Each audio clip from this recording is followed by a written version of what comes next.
Hello বন্ধুরা, ছোলার ডাল তো আপনারা অনেকেই অনেকভাবে রান্না করে খেয়েছেন। এইভাবে একবার আমার মতন তৈরি করে দেখুন বাড়িতে, খেতে ভীষণ টেস্টি হয়।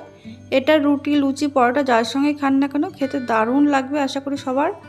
তার জন্য এখানে দেখুন আমি 1 কাপ ছোলার ডাল ভালো করে ধুয়ে ভিজিয়ে রেখেছিলাম। তারপরে জলটা ঝরিয়ে একটা প্রেসার কুকারের মধ্যে দিয়ে দিলাম, আর দিয়ে দিলাম এখানে 1.5 কাপ মতো জল, দিয়ে দিলাম সামান্য নুন আর সামান্য পরিমাণে হলুদ। এবার এর মধ্যে দিয়ে দিচ্ছি আমি 1 টুকরো দারচিনি আর 2টো তেজপাতা, একটা কাঁচা লঙ্কা। এই মশলাগুলো দিলে এই ডালের টেস্টটা ভীষণ ভালো হয়। এবার গ্যাসের আঁচ মিডিয়ামে রেখে 2টো সিটি দিয়ে নিতে হবে। এবার অন্যদিকে দেখুন কড়াইতে আমি 1/2 চামচ তেল দিয়ে দিলাম। তেলের মধ্যে দিয়ে দিয়েছি এখানে 2টো লবঙ্গ আর 10টা মতো গোলমরিচ, আর দিয়েছি 8 থেকে 10 কোয়া রসুন আর 1/2 ইঞ্চ মতো আদা। এবার এর মধ্যে দিয়ে দেবো একটা বড় সাইজের পেঁয়াজ কুচি। গ্যাসের আঁচ লো টু মিডিয়ামে রেখে এই মশলাগুলো একটু ভেজে নিতে হবে। মশলাগুলো খুব বেশি ভাজবো না, 1 মিনিট ভেজে নেব আগে। দেখুন 1 মিনিট ভাজার পর কালারটা একটু চেঞ্জ হয়েছে। এবার এর মধ্যে আমি দিয়ে দিচ্ছি ঝালের জন্য কাঁচা লঙ্কা 4টে।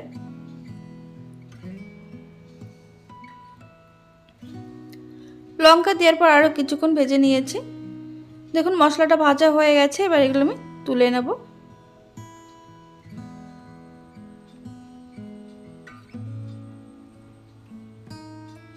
মশলা পুরোপুরি ঠান্ডা করে নেওয়ার পর এবার মিক্সিং জারের মধ্যে আমি মশলাগুলো দিয়ে দিচ্ছি। তারপরে দিয়ে দিচ্ছি 1 মুঠো ধনেপাতা। এবার এর মধ্যে আমি দিয়ে দেবো সামান্য পরিমাণে জল দিয়ে মশলা একদম মিহি করে বেটে নিতে হবে। দেখুন এখানে মশলা একদম মিহি করে বাটা হয়ে গেছে। আর অন্যদিকে ডালও খুব সুন্দর সিদ্ধ করে নিয়েছি আমি। ডাল এখানে গোটা গোটা থাকবে, অথচ সুন্দর সিদ্ধ হবে। দেখুন এরকম চাপ দিলে গলে যাচ্ছে, ঠিক এরকমভাবে সিদ্ধ করে নিতে হবে। ডাল যেন পুরোপুরি গলে না যায় সেটা খেয়াল রাখবেন। এবার রান্নার জন্য কড়াইতে দিয়ে দিলাম আমি 1 টেবিল চামচ সরষের তেল। তেল গরম হয়ে যাওয়ার পর এর মধ্যে দিয়ে দিচ্ছি সামান্য পরিমাণে গোটা জিরে। তারপরে দেখুন দিয়ে দিলাম এর মধ্যে বেটে রাখা মশলা। গ্যাসের আঁচ লো টু মিডিয়ামে রেখে মশলা এবার কষিয়ে নেব। এর মধ্যে দিয়ে দিলাম মিক্সিং জার ধুয়ে সামান্য একটু জল। যেহেতু মশলাটা ভাজা রয়েছে তাই মশলা কষাতে খুব বেশি সময় লাগবে না, একদম কম সময়ের মধ্যে কষানো হয়ে যাবে। দেখুন 1-1.5 মিনিট কষিয়ে নেওয়ার পর এর মধ্যে দিয়ে দিচ্ছি গুঁড়ো মশলা। দিয়ে দিলাম এখানে 1/2 চামচ মতো ধনে গুঁড়ো, স্বাদ মতো নুন, আর দিয়ে দেবো সামান্য পরিমাণে হলুদ।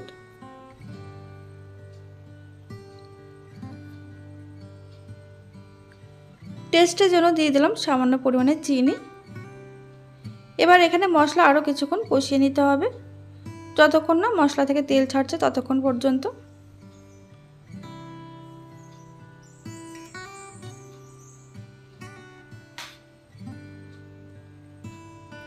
দেখুন এখানে মশলা খুব ভালোভাবে কষানো হয়ে গেছে। এবার এর মধ্যে দিয়ে দিচ্ছি সিদ্ধ করে রাখা ছোলার ডাল, আর দিয়ে দিচ্ছি একটা বড় সাইজের টুকরো করা টমেটো।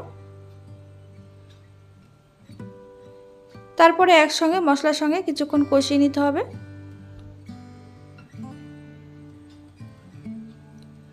মশলার সঙ্গে কিছুক্ষণ কষিয়ে নেওয়ার পর এবার এর মধ্যে দিয়ে দেব সিদ্ধ করে রাখা ডালের জল।